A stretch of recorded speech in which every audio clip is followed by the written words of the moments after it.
आज investor summit का समापन और 3 दिन प्रवासी सम्मेलन, उसके बाद में 2 दिन का इन्वेस्टर समिट।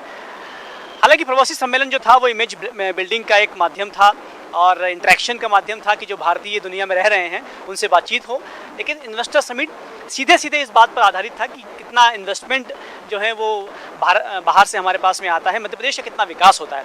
इस वक्त कुछ कंपनीज़ के सीईओज़, कुछ एमडीज़ हमारे साथ में हैं। आइए इनसे बातचीत करते हैं कि इन्वेस्टर समिट में मध्य प्रदेश को कितना लाभ होने जा रहा है। सर, आपके बारे में बताना चाहेंगे? मैं बेसिकली वाइस चांसलर हूँ स्टेट टेक्निकल यूनिवर्सिटी का। हमारा यहाँ पर आगमन राज्य योजना आयोग की तरफ से हुआ था। जो प्रधानमंत्री मोदी जी का सपना है कि हमको $5 ट्रिलियन इकोनॉमी बनाना है, उसमें मध्य प्रदेश का $550 बिलियन इकोनॉमी में योगदान का लक्ष्य रखा गया है। उस योगदान को कैसा पूरा करेंगे, इस पर एक पैनल डिस्कशन में मैं उपस्थित था और उसमें ये बात को जाना गया कि मध्य प्रदेश में सभी चीज़ें हैं, उपस्थित हैं और केवल उसको एक डायरेक्शन देने की ज़रूरत है और ख़ासतौर से एक एग्री इकोनॉमी के तौर पे विकसित करने की ज़रूरत है। अभी $11 लाख करोड़ की यहाँ पर इकोनॉमी है, जिसको कि 41 लाख करोड़ पर ले जाना है। एक बड़ा लक्ष्य है, लेकिन मध्य प्रदेश उसको हासिल कर सकेगा, ऐसी पूरी उम्मीद कर रहे हैं। कैसे अचीव होगा सर? इसमें सबसे बड़ी बात ये रखी गई है कि अभी 40% योगदान जो है एग्रीकल्चर का है। अगर उसको फॉरवर्ड और बैकवर्ड लिंकेजेस करें और एग्री प्रोसेसिंग इंडस्ट्री को हम योगदान करें तो अभी भी इतना स्कोप है कि इसको 3 गुना या 4 गुना हम केवल एग्री बिजनेसेस के आधार पर कर सकते हैं। और इसमें केवल ज़रूरत ये है कि टेक्नोलॉजी ट्रांसफ़र को हम कैसे तकनीकी संस्थानों से गाँव तक ले जाएँ और गाँव में ही ऐसा विकसित बनाएं। आज एक बात भी निकल रही आई कि हमें आत्मनिर्भर विलेज के कंसेप्ट को बढ़ाना पड़ेगा और मध्य प्रदेश में एक मॉडल स्टेट के रूप में उभर सकता है। आत्मनिर्भर विलेज की आपने बात की, बहुत अच्छी बात कही। क्या अभी इस कॉन्सेप्ट पर काम हो रहा है या भविष्य में? मध्य प्रदेश में एक लीडिंग स्टेट बनने वाला है, क्योंकि मध्य प्रदेश एक बेसिकली विलेज आधारित इकोनॉमी है। तो इसमें निश्चित तौर पर राज्य योजना आयोग इस बात की संकल्पना कर रहा है कि कैसे हम विलेज आधारित इकोनॉमी को सपोर्ट करें और एक आत्मनिर्भर गांव की संकल्पना को आगे बढ़ाएं। आत्मनिर्भर गांव कैसा होगा? आत्मनिर्भर गांव का मतलब ये होता है कि जितनी भी रिक्वायरमेंट गांव की है, तो बच्चे जो आजकल भागते हैं गांव से शहरों के लिए, तो कई बार कारण होता है कि मूलभूत सुविधाएं उनको गांव में उपलब्ध नहीं हो पाती। इसके कारण भी कई बार ये माइग्रेशन होता है। अगर आप सारी सुविधाएं गांव में दे दें तो हो सकता है कि माइग्रेशन रुक जाए। तो आत्मनिर्भरता का मतलब ये है कि जो स्वास्थ्य है, जो आपकी शिक्षा की आवश्यकता है और जो आपकी मूलभूत आवश्यकताएं वो आपके गाँव में ही पूरी होना चाहिए और संसाधनों का ऐसा उपयोग होना चाहिए कि जो आपकी खासतौर से एनर्जी रिक्वायरमेंट है वो रिन्यूएबल एनर्जी को यूज़ करते हुए वहीं पर हम पूरी कर सकें। धन्यवाद। सर ने जैसा बताया कि एक आत्मनिर्भर गांव की परिकल्पना की जा रही है और मध्य प्रदेश में बहुत जल्दी वो गांव देखने को मिलेंगे। यानी ऐसा गांव जहां पर व्यक्ति पढ़ रहा है, जो छात्र पढ़ रहा है और वहीं पर उसे जो है रोजगार भी मिल रहा है। वो अपने ही गांव का विकास कर रहा है, गांव के साथ में राज्य और देश का भी विकास कर रहा है। तो अपने आप में बहुत अच्छी परिकल्पना है, लेकिन कब तक इसे लागू किया जाएगा इसमें अभी समय लग सकता है। सर, आपके बारे में जानना चाहेंगे? मैं Jamuna auto industry executive director हूँ। हमारा ऑलरेडी एक प्लांट है मालनपुर में, तो एमपी में पहले था। अभी हमने इंदौर में लगाने का प्लान किया। हमने ऑलरेडी तकरीबन 55 एकड़ जगह ले ली है, एक्वायर कंस्ट्रक्शन शुरू हो गई है। तो ये स्मार्ट सिटी प्रीतमपुर वहाँ पर लिया है हमने। ये वजह क्या थी कि हमारे वैसे 9 प्लांट्स है ऑल ओवर द कंट्री। हम साउथ में चेन्नई में भी है, हसूर में भी है, जमशेदपुर में भी है। पॉइंट जो एमपी में लगाने का था कि ये बिल्कुल सेंटर में पड़ता है। यहाँ से जो है ना, आप चाहे माल ओवरनाइट पूना भेज सकते हो, हम टाटा मोटर्स को भेज सकते हैं, चाहे वो अहमदाबाद भेज दो, चाहे नागपुर भेज दो। ये बहुत सेंटर का जो फ्रेट कॉस्ट है वो बड़ी सेविंग हो जाती है हमसे और लॉजिस्टिक का बहुत एडवांटेज है। दूसरा, इधर मैन पावर की अवेलेबिलिटी है, ताकि यहाँ अगर जॉब मिल गए तो ये बाहर स्टेट्स में जाके दिल्ली या और कहीं जॉब नहीं करेंगे, यहीं करेंगे। और दूसरी जो है, यहाँ पर गवर्नमेंट की बड़ी सपोर्ट है, बड़ा एग्रेसिव है गवर्नमेंट। यहाँ सिंगल विंडो है, हर चीज़ जो है इमीडिएटली अप्रूवल कर देते हैं, हमें कोई दिक्कत नहीं। और अगर आप स्मार्ट इंडस्ट्रियल टाउन देखोगे, वहाँ पर उन्होंने इतने बेहतरीन सड़कें बनाई हैं, लाइट्स हैं, वाटर पोल्यूशन हर चीज़ की उन्होंने फैसिलिटी दी है। दूसरा, मेरे को जो अभी 2 दिन में डिस्कशन में है कि उज्जैन में इन्होंने जगह ली है, वहाँ पर काफ़ी इंडस्ट्री। हम ये भी पूछना चाहेंगे आपसे कि जो प्लांट वहाँ पर लगने वाला है पीथमपुर में, उस प्लांट में क्या क्या मैन्युफैक्चरिंग होनी है? हम ऑटोमोबाइल लीफ स्प्रिंग्स बनाते हैं सस्पेंशन के लिए। तो आयशर यहाँ पर है, हम ऑलरेडी सप्लायर है, अभी मालमपुर से आता है।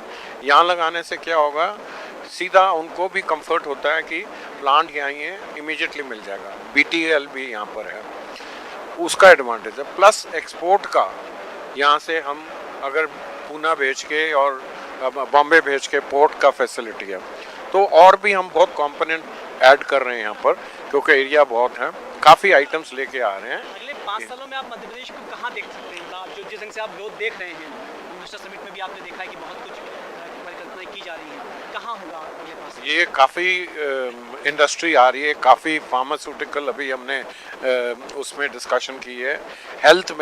हेल्थ और फार्मास्यूटिकल में बहुत इन्वेस्टमेंट हो रही है। और बाकी भी हर एक ने, कल जैसा आए थे टाटा के, उन्होंने भी कहा कि हम इन्वेस्टमेंट कर रहे हैं।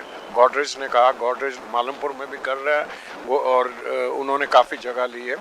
और एक और जो ये उज्जैन में साउथ से वहाँ टी-शर्ट्स बनती हैं, उनके पास जो है वो यहाँ पर उज्जैन में प्लांट लगा रहे हैं। 10,000 वर्कर एम्प्लॉय करने वाले हैं। और उन्होंने कहा कि हमें पॉलिसी जो है वो इन्वेस्टमेंट सिर्फ हम 100 करोड़ नहीं कर सकते, 25 करोड़ की कर सकते। उन्होंने स्पेशल पैकेज बना के दे दिया उनको 25 करोड़। सर, आपसे बात करते हुए बहुत अच्छा लग रहा है, और अब लग रहा है कि मध्य प्रदेश बहुत तेज़ी से आगे बढ़ रहा है, अगले 5 सालों में जो है बहुत आगे जाने वाला है। जी, आपसे सर एक बहुत छोटा सा सवाल ये है कि क्या लगता है जो इन्वेस्टर समिट है बहुत यूज़फुल होने वाली है? नहीं, ये तो बहुत यूज़फुल होने वाली है। और मैं विशेष रूप से, चूँकि एक यूनिवर्सिटी से बिलोंग करता हूँ, MD professor C Chaubey RGPV, और इसमें जो यूथ का है वो बहुत बड़ा रोल है यूथ का। अगर हम इकोनॉमिक बात करते हैं 500 ट्रिलियन इकोनॉमी की, तो उसमें 5 ट्रिलियन USD इकोनॉमी की, तो हमें ये देखना होगा कि हमारे यूथ का पार्टिसिपेशन कितना होता है। और जो हम इन्वेस्टर्स को देख रहे हैं, तो इसमें ये भी हमें लगा कि मध्य प्रदेश के स्टूडेंट्स को एक बहुत बड़ा स्कोप होगा। जो हम हर बार बात करते हैं एम्प्लॉयमेंट की बात है, तो जिस तरह से इन्वेस्टमेंट आ रहे हैं उससे एक बहुत रोजगार की बहुत ज़बरदस्त बढ़ोतरी होने वाली है। और इससे लगता है कि हम जो हम इन्वेस्ट करने जो इन्वेस्टर्स आ रहे हैं वो क्या चाहते हैं हमारे स्टूडेंट्स को, उसके अनुसार हमें अपने बच्चों को तैयार करना पड़ेगा। ठीक सर, बहुत महत्वपूर्ण बात यह है कि यूथ को इन्वॉल्व किए बिना मध्य प्रदेश का विकास संभव नहीं है। और जिस ढंग से ग्रोथ हो रही है उससे लग रहा है कि यूथ जो है यदि इन्वॉल्व होता है तो मध्य प्रदेश बहुत तेज़ी से आगे बढ़ेगा। हमारे साथ में एक और गेस्ट है, उनसे बातचीत करते हैं। Sir, welcome you. Good afternoon. From Ghana, I work with the Ghana High Commission. You especially came for the investor summit. Yes. So, what is the essence of this? Now, first of all, I want to congratulate the government of Madhya Pradesh, particularly the Chief Minister, for this event. It's been a great platform to bring together businesses from all over India and also countries that are partners with India, like Ghana. Ghana is one of the countries that is a solid partner with India in terms of business, trade and investment. And being part of this event has actually given me the opportunity to interact with a lot of investors that are willing to go to Ghana and even do business in Ghana. So I think it's a great opportunity, and we look forward to having much more of such events in the future. How your company is going to participate in economical strength in Madhya Pradesh? You know, Madhya Pradesh is actually an emerging state in India, and as far as I'm concerned, as a government official, my duty is to promote trade and investment between the two countries. So certainly the potentials that are here in Madhya Pradesh, we would sell that to our brothers and sisters in Ghana so that they can take advantage of this opportunity for us to do business together. Thank you. Thank you. कुछ guest हमारे साथ में और भी मौजूद हैं। Sir, you are from Turkey. We are from Turkey. We are happy to be part of this event. We met with so many companies.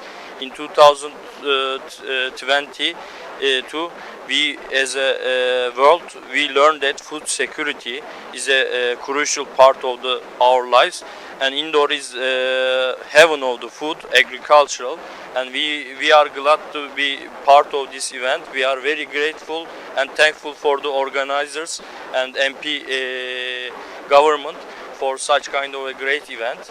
For this, we are coming as a Turkey business delegation from MÜSİAD. We hope we can initiate more activities together with India and Turkey as a bridge for two country and increase the business and investment together. Thanks a lot. Is there any combination? Is there any coordination of this, this event, Turkey and India especially in this event?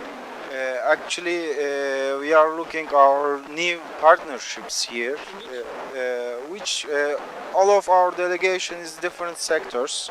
One of about construction, one of about trade, another one is about prefabric, about industrial things. I hope we can get this relation with India because we are like to be here, and also we are like your culture, we are like your people also. They are so friendly, and we are happy to be here really. And I hope too soon as possible we can open big door about business in Turkey and India, because also like my friend says, we are coming from Müsiyat Turkey, and we have good members, 13,000 members and more than 60,000 companies. Yeah, this is so good business trap for and business relation for India and Turkey. We are appreciated that you invite us here. Thank you. तो तुर्की और भारत में व्यावसायिक संबंध बन रहे हैं और बहुत खूबसूरत संबंध बन रहे हैं। ना सिर्फ तुर्की बल्कि दुनिया के बहुत सारे ऐसे देश हैं जो चाहते हैं कि भारत में आएँ, खासतौर पर मध्य प्रदेश में आएँ, और मध्य प्रदेश में एक विंडो का जो कॉन्सेप्ट है वो सबको पसंद आ रहा है। यहाँ पर बहुत ज़्यादा फैसिलिटी दी जा रही है, तो ज़मीन मांगते हैं तो तुरंत जो है ज़मीन उपलब्ध करा दी जाती है। इसके अलावा भी सुविधाएँ हैं तो सभी कंपनियों को दी जाती है, बस शर्त ये होती है